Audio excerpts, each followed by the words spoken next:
Welcome to another episode of The Marketer's Edge, an interview series designed to share senior level marketing executive perspective about the marketplace, agency relationships, marketer challenges, and opportunities. Our goal is to help marketers think more broadly about their business by learning from other marketers across different industries and to help provide perspective for agencies about the things marketers deal with every day to help them better represent their clients and win new business. Today, we're talking with Michael Margolies, the VP of Marketing and Creative for Leggett and Platt, based out of Carthage, Missouri. Michael, thanks so much for joining us today. How have you been? Great. Thanks, Mark. No, no problem at all. No problem at all. I've got a number of questions for you, and I'm looking forward to hearing the answers to those. But before we do, could you just maybe tell me a little bit about Leggett and Platt so our viewers know what kind of company it is? Sure. Leggett and Platt's about 132 years old. They were a farmer and a plow manufacturer got together, and they had the idea that beds could be a little bit more comfortable than they were back then. And they Okay. invented the bed spring, and that launched the company. They invented what we think of as a modern bed, and grew from there to now where we're in automotive and aerospace and flooring and steel manufacturing as well as bedding components. Yeah, Uh, it's a fascinating company. I really didn't know much about it, and when you agreed to the interview, I dug obviously a little bit deeper into it, and it's a pretty interesting organization. Curious, how have obviously we've all been dealing with supply chain issues on varying levels, but how have supply chain issues affected your business and maybe specifically, how has your marketing had to adjust to those changes?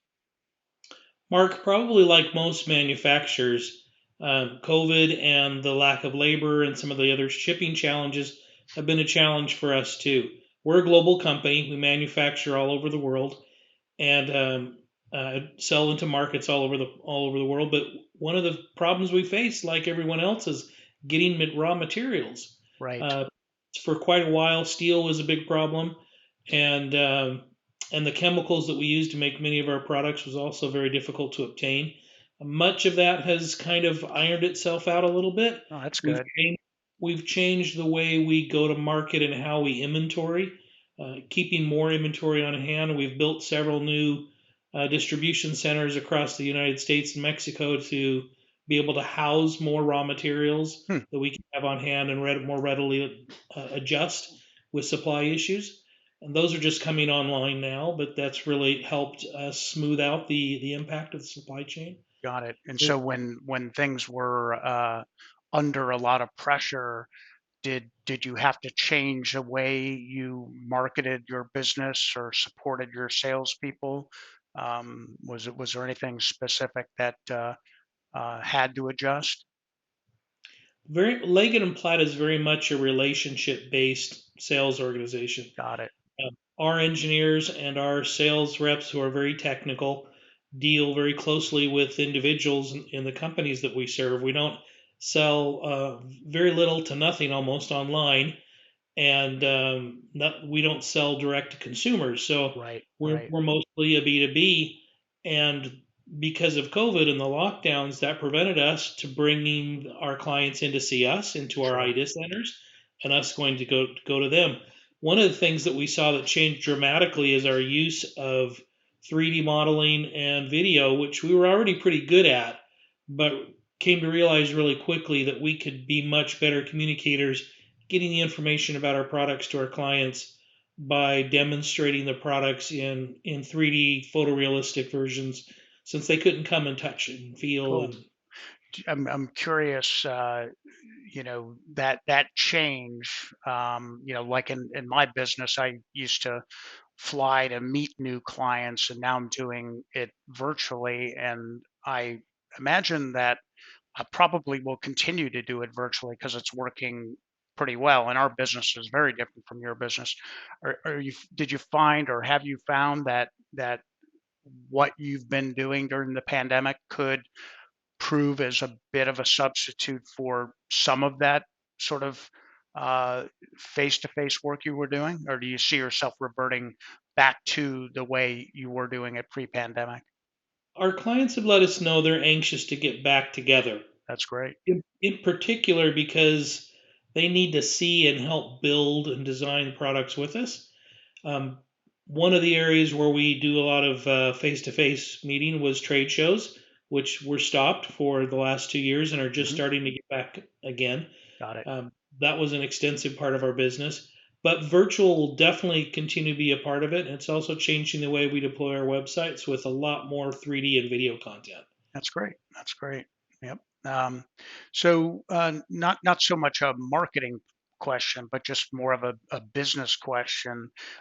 You play Leggett and Platt plays in a number of different categories, as you mentioned, like auto, flooring, bedding, aerospace. I'm curious, where did the business start? Well, you said springs for beds, and was the move into these other categories deliberate, or did they sort of just organically evolve, meaning, did the business kind of come to you? And if it was deliberate, I'm just curious how the company organized and prioritized its diversification. We'll have other marketers watching this interview and thinking that what you guys have done may be of some interest and value to them. Certainly. Acquisitions has always been a big part of the company. And in many cases, they've tried to acquire complementary companies that allow us to basically have a cradle to grave process. Um, all the way going back to the raw steel. We're one of North America's largest user of recycled and reclaimed steel, for example. Hmm, And we have our own steel mills that we're using primarily to support the products that we make. But as things like that came online, then you start finding other customers because we use steel rod to make the bed springs, for example.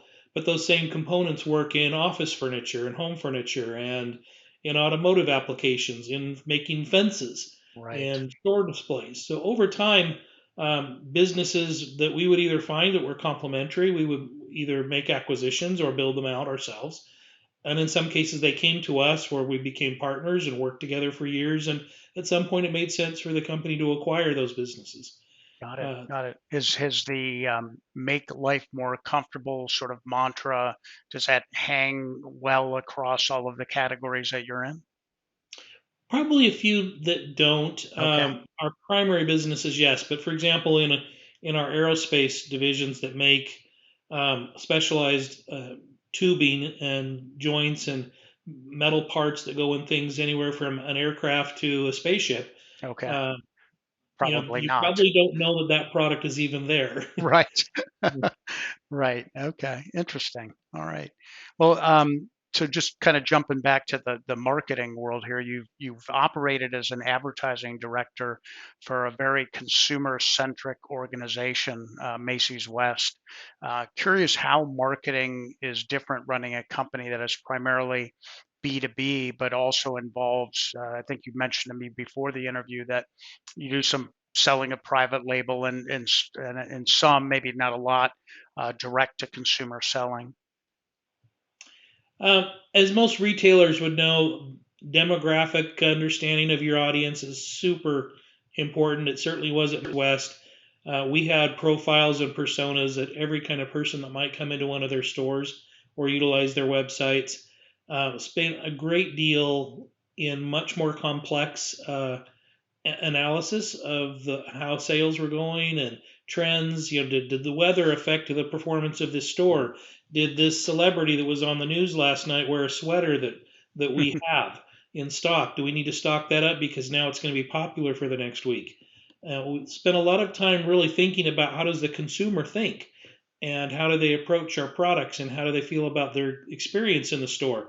Right. B2B is very different, where our sales process is much more engineering driven and solution driven. And so we're not trying to create enticements like you would in retail to create desire and want.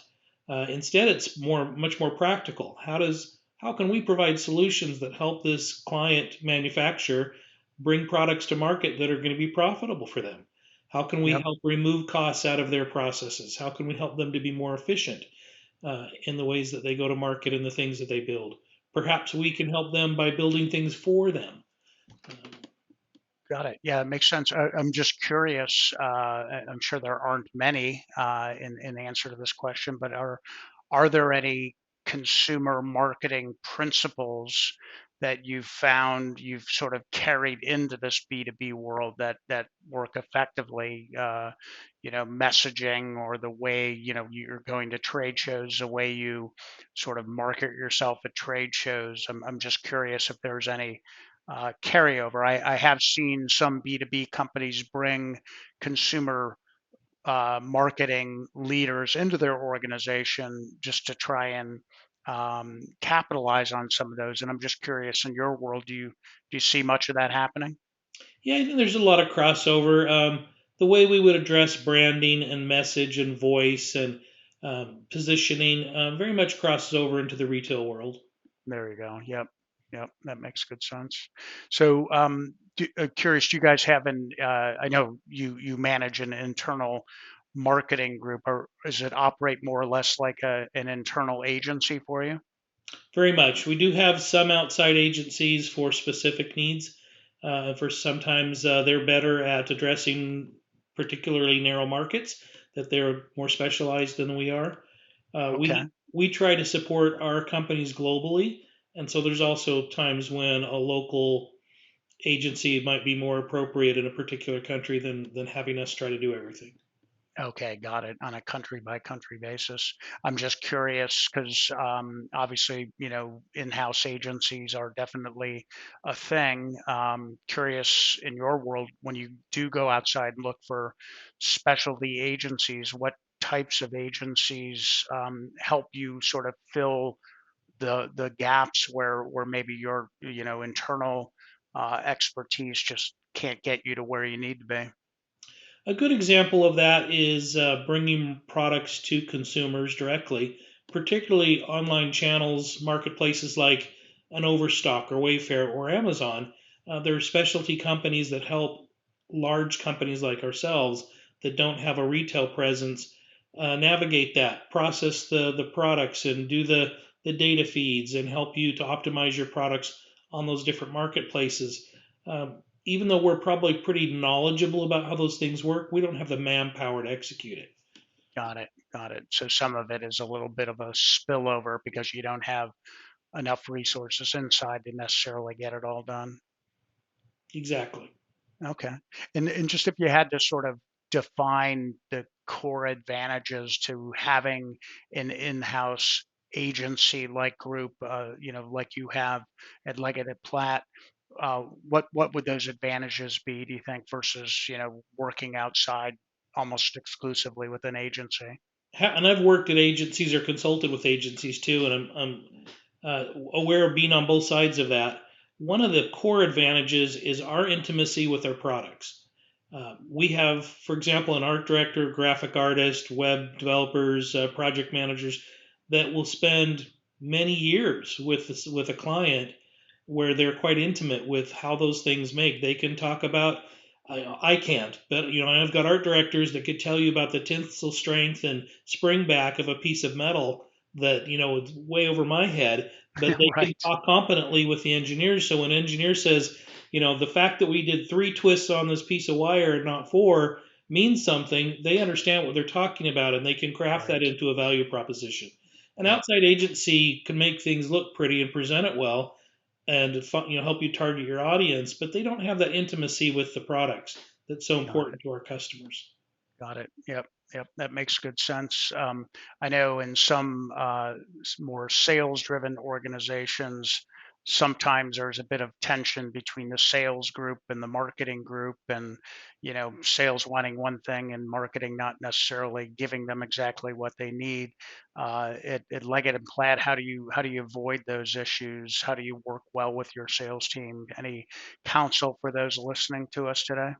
For us, the way we operate, the sales management, the business unit president and its leadership very much drive how they want to go to market. We help them both tactically and strategically, but we help them plan their campaigns and their budgets, and they can choose how much they want to use us or not. Um, I wouldn't say our services aren't free to them, but almost. We Okay. typically don't charge for labor internally, so that they can save that. But it's not just about cost savings, it's more about how much of it do they want to manage and control themselves, and how Yep. much do they need help. And some of our bigger units have bigger teams, that can do that. Some of our smaller business units rely on us more to carry the ball completely for them. Got it. One last question. So, if I'm an agency that would love to find its way in and help out a group like Leggett and Platt, what would be your counsel in terms of how they talk about themselves and the value that they should articulate relative to what they would bring to your organization? They first and foremost, they would need to be experts in the industry that they're trying to sell into, Okay. and also not approach us as a corporate entity, which is a mistake a lot of them make. They'll try to approach Leggett and Platt corporate, which doesn't technically sell anything.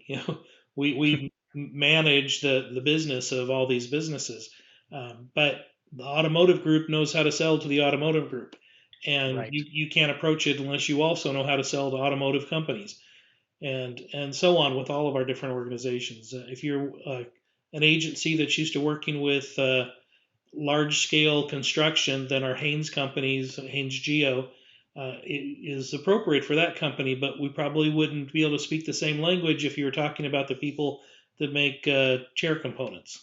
Right. Right. Okay. Makes good sense. Well, great. Anything else that you want to add before we sign off here? We have a kind of catchphrase that some of us joke about, that you don't know who we are, but we're probably all over in your life. One of the things that we're kind of proud of, I certainly am, that the company tries to always be the best in whatever marketplace they're in. That we don't try to go for the low cost imports. We don't build junk. We try to have the best products, which means we sell into the best clients. And Hmm. it's something that we're very proud of, that no matter what the industry is we're in, you can count on us that we're going to build the best products on the market. Uh, That's awesome. I think That's that's awesome. something that really carries the company forward. Yeah. You said how long has it been around? Over 130 years. That's fantastic. That's incredible. Well, listen, Michael, really appreciate you making the time today. It was a great conversation. I know I learned a lot. I'm sure our marketing viewers and agency viewers will learn a lot as well. And wish you all the best. And again, thanks so much for making the time this afternoon. Thank you, Mark. If your listeners want to ask questions, I'm on all the social channels. Excellent, excellent. Thanks, Michael. Thanks, Mark.